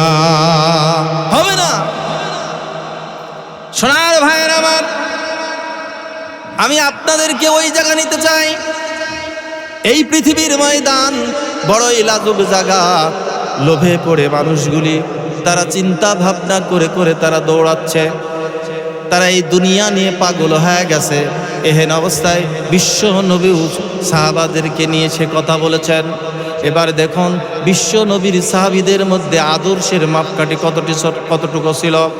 হযরত আবু বকর, ওমর, উসমান ছাড়াও, খাদিজা ছাড়াও কিছু মানুষ এই সমাজে ছিল যে মক্কার জন্য তারা ইসলাম গ্রহণ করার কারণে মক্কায় তাদেরকে শহীদ করা হয়েছে, তাদেরকে দুনিয়া থেকে বিদায় করে দেওয়া হয়েছে, ঘরবাড়ি আগুন দিয়ে পুড়িয়ে দেওয়া হয়েছে। ওর পরও ইমানদারের খেতাব আমার আল্লাহ দেয় নাই। মদিনায় রাষ্ট্র ক্ষমতা রাসূলের হাতে এসেছে। কখন আইন প্রয়োগ করা যখন শুরু করেছেন, সমস্ত আইনগুলি মদিনায় নাজিল হয়েছে। নামাজের আইন মদিনায়, যাকাতের আইন মদিনায়, পর্দার আইন মদিনায়, যতগুলি জুডিশিয়াল ল, যতগুলি আইন আর কানুন নাজিল হয়েছে সবটা মদিনা মুনাওয়ারায়। রাষ্ট্র কাঠামোর সব কথা মদিনায়, রাষ্ট্র চালাবার কথা মদিনায়, ব্যক্তি চালাবার কথা মদিনায়, সংসার চালাবার কথা মদিনায়। মক্কায় শুধু হেদায়েতের কথা, ইমানের কথা, আমলের কথা, তাদের সংশোধনের কথা বলা হয়েছে। আর মদিনার জীবন হলো সমাজ পরিবর্তন, বাড়ি পরিবর্তন, ঘর পরিবর্তন, রাষ্ট্র পরিবর্তন, মানুষ পরিবর্তন, সব কিছু কাঠামো আল্লাহর রঙে রঙিন করতে হবে। এই আইন আল্লাহ মদিনায় দিয়েছে। আর মদিনায় যত মানুষগুলি ছিল ওই মানুষগুলি নির্দ্বিধায় সজ্ঞান সমস্ত কিছু জ্ঞান নিয়ে আল্লাহর আইনের কাছে আত্মসমর্পণ করেছে। আল্লাহর আইনের কাছে আত্মসমর্পণ করার কারণে আমার আল্লাহ তাদেরকে আর কার্পণ্য করে নাই। তিনি ঘোষণা দিয়েছেন, ইয়া আইয়ুহাল্লাযীনা আমানু, হে ঈমানদার দল। এই ঈমানদার হিসাবে আল্লাহ ডাক দিয়েছেন মদিনার সব জায়গায়। বন্ধুগণ, আজকে আমরা আছি বাংলাদেশের বুকে। যদি ইসলামকে নিয়ে ভাবি, বাংলাদেশে ইসলাম আছে মেহমান হিসাবে, কথা ঠিক কিনা? চোর চুরি করলে হাত কেটে দাও, আমরা পারি করতে? জেনা করলে সংসার করো, 100 বেত্রাঘাত করো, করা যায়? পর্দার আইন, আমরা পর্দা নিজেরা করি, পর্দার আইন আমরা আনতে পারি না। তার কারণ হলো আমরা আছি মেহমান অবস্থায়। এই মেহমান অবস্থায় থাকবো না মেজবান হতে হবে? বলেন, জোরে বলেন, মেজবান হওয়া লাগবে কিনা? সোনার ভাইয়ের আমার, এই মেজবান যতক্ষণ পর্যন্ত ইসলাম না বাড়াবেন, আল্লাহ সার্টিফিকেট দেবে না। ময়দানেও আল্লাহর রহমত নিয়ে আমরা আশা করলেও কার্যকরী হবে না। আমার আলোচনার পর্বের দ্বিতীয় পয়েন্ট এবার আমি আপনাদের কাছে ওপেন করব। কাম টু মাই পয়েন্ট, আমার পয়েন্টে আমি ফিরে যাব, তাই না? সম্মানিত ভাইরা, সম্মানিত ভাইরা, 12টা বাজে। 12টা বাজলে তো দিনই বদল হয়ে যায়, কি বলে? আমাদের প্রোগ্রাম ছিল কয় তারিখে? 12 তারিখ। এখন কয় তারিখ? 13 তারিখ। একদিন হয়ে গেছে। বক্তৃতাও বন্ধ করা দরকার, কি বলে? বক্তৃতা চলবে না বন্ধ হবে? থাকবেন তো আপনারা? আমি সাহস কম পাচ্ছি, শ্রোতা কম, তারপরও আপনাদের আগ্রহটাও কম মনে হচ্ছে। এর কারণ হচ্ছে আমি নিজেই, কারণ ভালো আলোচনা হচ্ছে না, মন ভরে কথা আসছে না, আপনারাও মজা পাচ্ছেন না। মজার জন্য শুনবেন না কাজের জন্য শুনবেন? কোনটা? জোরে বলুন, মজার জন্য না কাজের জন্য? ঈমান চিনবেন নাকি বেঈমান হবেন? ঈমান চিনতে হবে আমাদেরকে, কথা ঠিক কি না? সম্মানিত সুধী, তাহলে আমাদের নৈতিক চরিত্রের এই অধঃপতন কেন আসতেছে আমাদের খুঁজে দেখা দরকার আছে কিনা? বলেন, জোরে বলেন, খুঁজে দেখার দরকার আছে কিনা? যেই সমাজে গত কয়েকদিন আগে ফেসবুকে দেখলাম, বললে আপনারা বলবেন এত বড় কথা কি ফেসবুকে এসেছে? বাস্তবতা মিথ্যাও হতে পারে, কিন্তু দেখলাম এতটুকুই, 4 বছরের শিশু সন্তানকে মা পানির ভিতরে তাকে ছুরি মেরে ডুবাইয়ে হত্যা করে পরকীয়া করে তার সঙ্গে চলে যাচ্ছে। নাউজুবিল্লাহ। আপনি লক্ষ্য করে দেখুন তো, সমাজের যেদিকে তাকাবেন অসংখ্য, হাজারো, লক্ষ লক্ষ অনিয়ম, দুরাচার, জুলুম সব জায়গায় ঘুরে বেড়াচ্ছে। কত মানুষ কতভাবে বুলি দিচ্ছে, সংশোধন আর এটাকে আইনের হাতে রোধ করা কোনো মতেই সম্ভব হচ্ছে না, কথা ঠিক কিনা? এদিকে হচ্ছে ভাই। সোনার ভাইয়ের আমার, বিশ্ব নবীর কাছে একজন সাহাবী এসে বলতেছে, ইয়া রাসূলুল্লাহ, ইয়া হাবিবাল্লাহ, আমার জীবনে যত পাপ করেছি এই পাপ আমার কোনোদিন আর মাফ হবে না।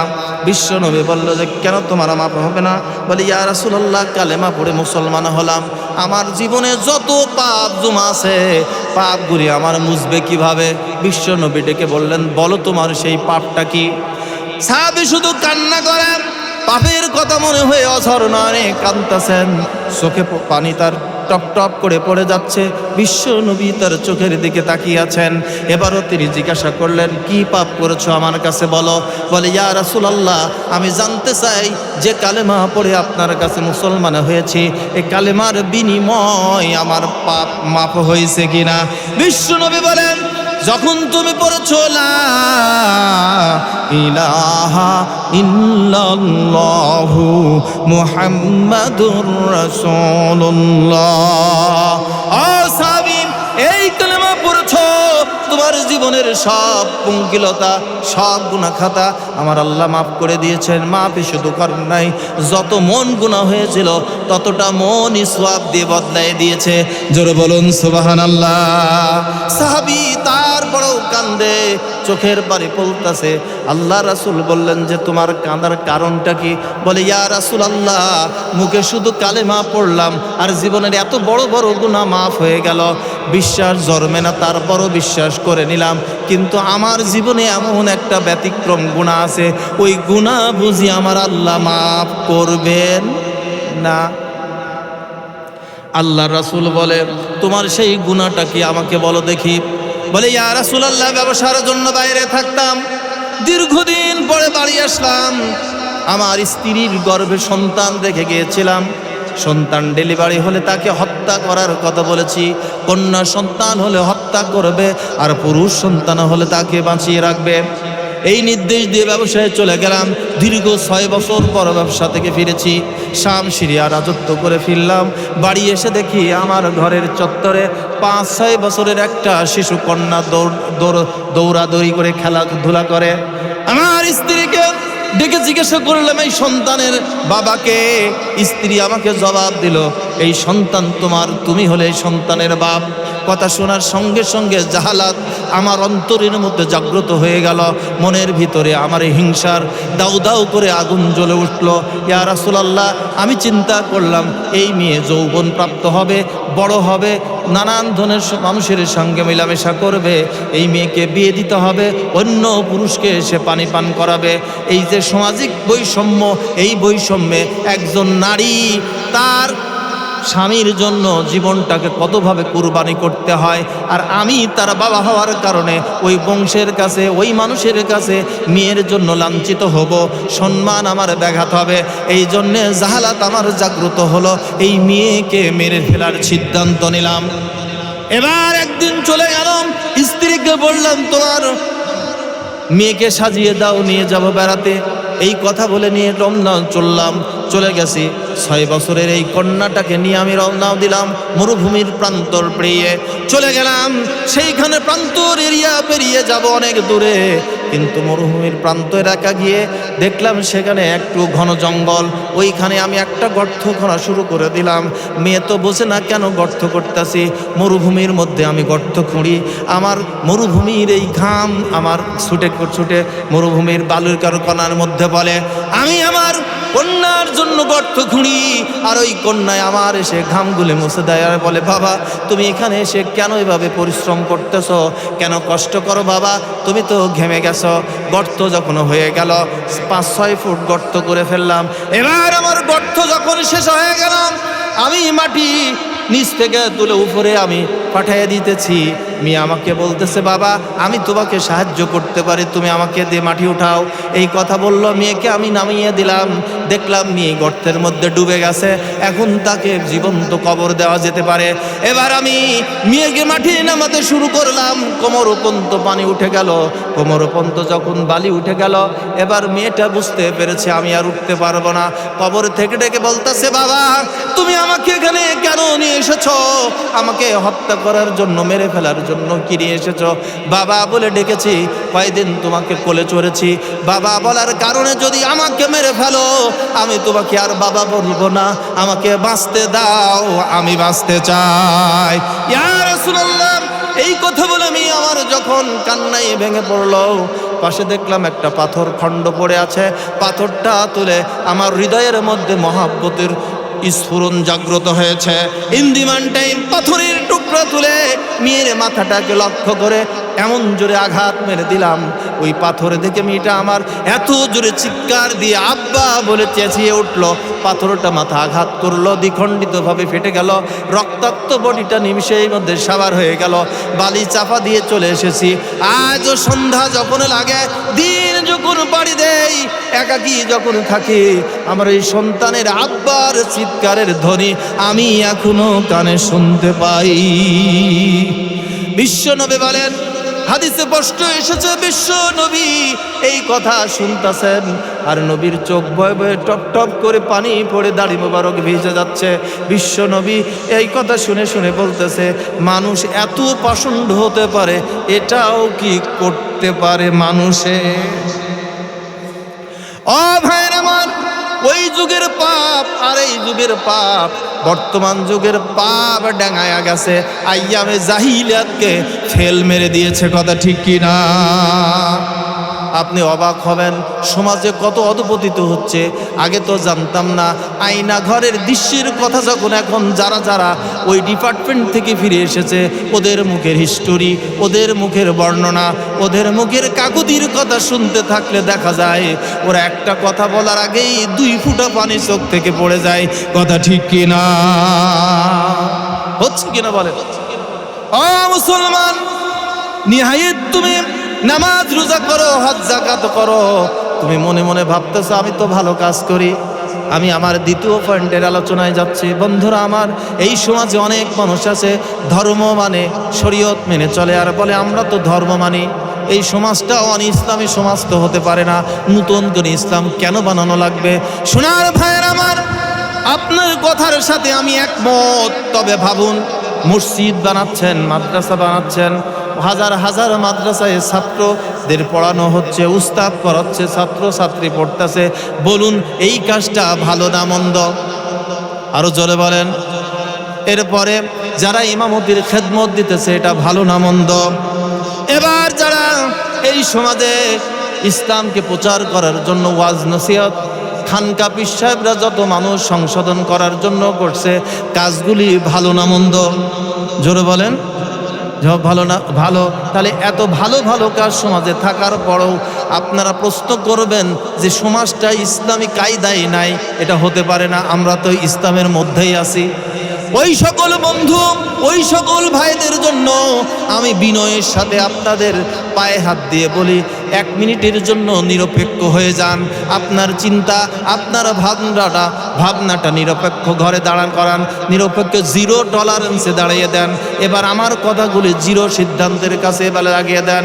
আমার কথা হলো, আপনি যেরকম ইসলাম নিয়ে ভালো কাজ করতেছেন, মক্কার যুগের দিকে তাকান, সেই সময়ও আল্লাহর রাসূলের বিরোধী দল যারা ছিল তারাও ভালো কাজ করেছে। কথা ঠিক কিনা? আবু জেহেল, উতবা, সাইবা সম্পর্কে আপনারা বলেছিলেন, বলেছি এগুলি বিরোধী দল মানে খারাপ পার্টি ছিল। কথা ঠিক কিনা? এবার বলেন, এই আবু জেহেল, উতবা, সাইবা যে কাবার হাতেমে কোরআন শুনলো, আপনারা ওয়াজ শুনতেছেন, কাজটা ভালো না মন্দ? জোরে বলেন, ভালো না মন্দ?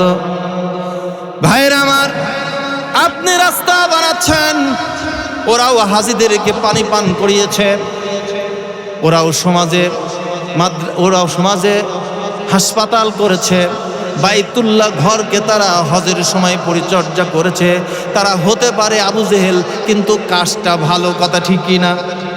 কথা বোঝেন আমার?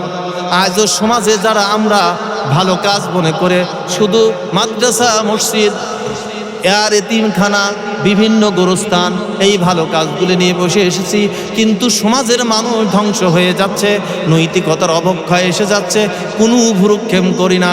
আমি তাই সেই ভাইকে অনুরোধ করব, তাকান আবু জেহেলের ভালো কাজ আর আজকের সমাজের যারা ইসলাম মানে না, ইসলাম খালি ধর্মীয় চেতনায় মানে, এদের ভালো কাজ একই কাতারের। কথা ঠিক কিনা? কোরআন শুনেছে, এরাও কোরআন শোনে।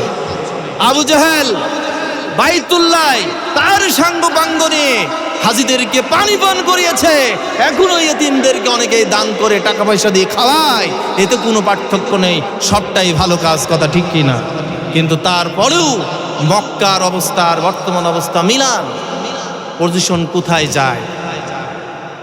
সোনার ভাইয়ের আমার, আবু জেহেল, উতবা, সাইবা ভালো কাজ করার পরও আমি যদি এখন আপনাদের কাছে বলি, আমাদের সমাজেও কিছু মানুষ আছে বলে ইসলামী শরীয়ত মানি না, বলে কিনা বলেন? জোরে বলেন। যারা ইসলামী আইন মানে না, ইসলামী হুকুমত মানে না, ওই লোকগুলো তো বর্তমানে মুসলমান। কথা ঠিক কিনা? মুসলমান কিনা? আমার কথা বোঝেন আপনারা। কিন্তু আবু জেহেল ভালো কাজ করেছে, কোরআন শুনেছে।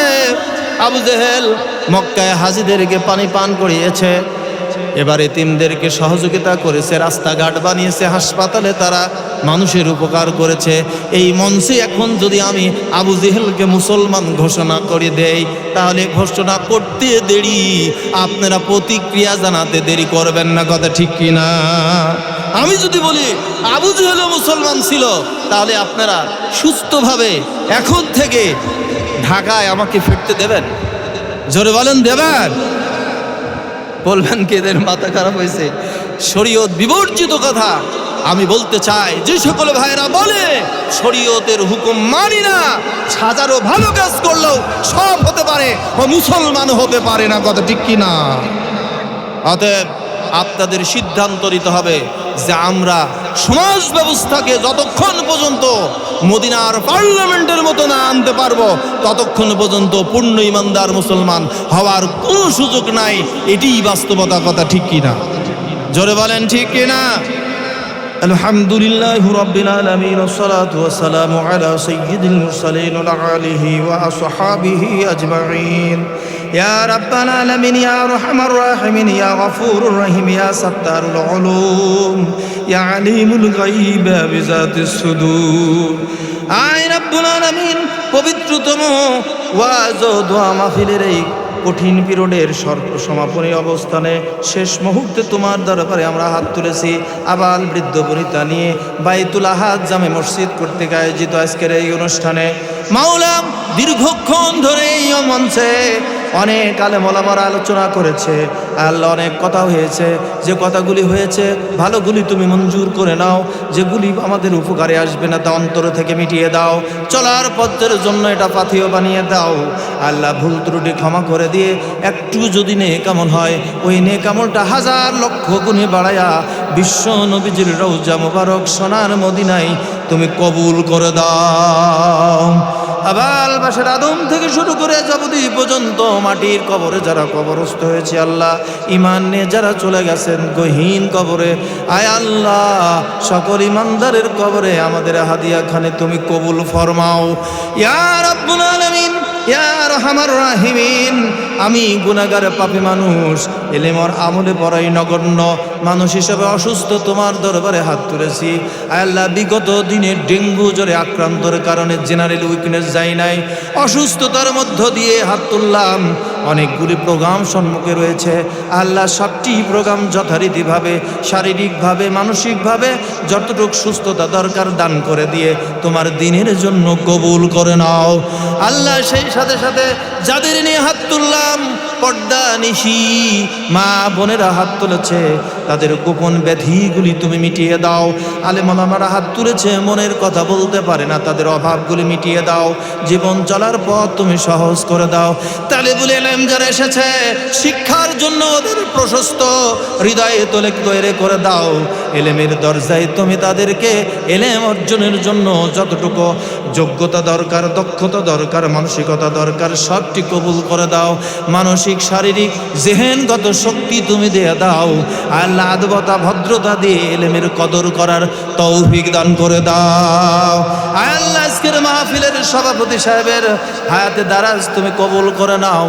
উনি যে নিয়তে যা করছে সবগুলি নিয়ত তুমি মঞ্জুর করে নাও।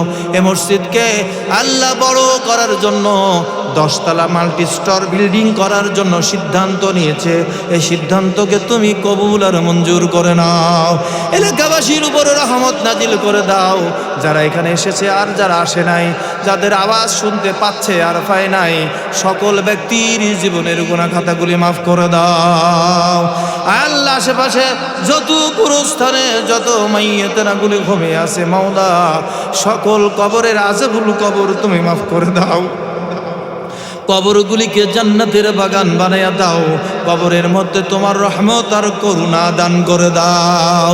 ক্লিনিক আর হাসপাতালে যত মানুষগুলি রোগাক্রান্ত আল্লাহ অসুস্থতার মধ্যে রয়ে গেছে, আল্লাহ সকল অসুস্থ ব্যক্তিদের জন্য শেফায়ে আজলা কামেলা কবুল করে নাও। রব্বুল আলামিন, যাদের নিয়ে হাত তুলেছি আমাদের নিকট আত্মীয় স্বজন যারা কবরে চলে গেছে, দাদির কুলের, দাদার কুলের, নানির কুলের, নানার কুলের, বাবা মা, আত্মীয় স্বজন, পাড়া প্রতিবেশীজন, শ্রদ্ধা ভাজন ভাই বোন ভগ্নী, সহোদর ভাই, কলেজার টুকরো সন্তানাদি যারা গহীন কবরে কবরস্থ হয়েছে, আল্লাহ তোমার কাছে মাফসাই গফুরুর রহিম নামের উসিলা করে তাদের কবরের আযাবগুলি মাফ করে জান্নাতের টুকরা বানায়া দাও। আয় আল্লাহ, সর্বশেষে তোমার কাছে আকুলভাবে মিনতি জানাই, আমরা যারা হাত তুলেছি মাওলা ইমানদার হিসাবে তুমি আমাদের কবুল করে নাও। ও মাওলা, আমরা যদি তোমার দিনের পথে যতটুকু ঈমান দরকার না পাই, যতটুকু শ্রম দরকার দিতে না পারি, তোমার কাছে মাফ চাই। কিন্তু আল্লাহ যতটুকু শ্রম, মেধা, যোগ্যতা, দক্ষতা, উদারতা যতটুকু দরকার তোমার দিনের জন্য দেওয়ার জন্য তোমার কাছে ততটুকু কামনা করি, তুমি আমাদের পক্ষ থেকে কবুল করে নাও। সর্বশেষে তোমার কাছে বলি, ঈমানটাকে মজবুত করে দিয়ে আমলের জন্য তোমার বাইতুল্লাহ হজ ব্রত পালন করার তৌফিক আমাদের দিয়া দাও। রব্বানা যালামনা আনফুসানা ওয়া ইন লাম তাগফির লানা ওয়া তারহামনা লানাকুনান্না মিনাল খাসিরিন। রব্বিরহামহুমা কামা রব্বায়ানি সগীরা। সুবহান রাব্বিকা রব্বিল ইজ্জাতি আম্মা ইয়াসিফুন ওয়া সালামুন আলাল মুরসালিন ওয়ালহামদুলিল্লাহি রাব্বিল আলামিন। ওয়া লা ইলাহা ইল্লাল্লাহু মুহাম্মাদুর রাসূলুল্লাহ সাল্লাল্লাহু আলাইহি ওয়াসাল্লাম। আসসালামু আলাইকুম ওয়া রাহমাতুল্লাহি ওয়া বারাকাতুহু।